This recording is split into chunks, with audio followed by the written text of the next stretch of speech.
If your Nokia C32 is acting up or you're locked out and can't access it normally, here's a clear way to perform a full hard reset and bring it back to life. This method works whether the phone is frozen, glitching, or completely unresponsive. Think of it as giving the device a clean new slate so it can breathe again. Start by turning the phone off completely. Once it's totally powered down, press and hold the volume up and power buttons together. When the Nokia logo appears, release only the power button while continuing to hold volume up. This step is important because it tells the phone to load its hidden recovery tools. Keep holding until you enter recovery mode, which looks like a simple black screen with text. From here, use the volume buttons to move through the menu and highlight wipe data/factory reset. Press the power button to confirm your choice. You'll be asked to confirm again, so just select yes. The phone will begin wiping everything, and depending on how much data was stored, it may take a moment or two.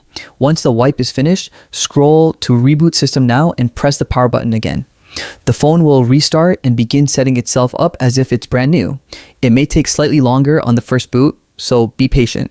If your phone is already on and responsive, there's an easier method through the settings menu. Go to Settings, scroll down to System, then tap Reset Options. Choose Erase All Data, Factory Reset, and follow the on-screen instructions. This method is more user-friendly and lets you double-check what will be erased before committing. It's always a good idea to back up photos, contacts, or files if you're able, because once the reset starts, they're gone for good.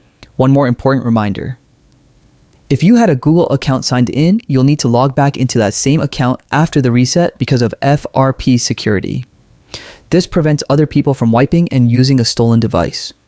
Also, make sure your battery is above 50% just to avoid the phone powering off mid-reset.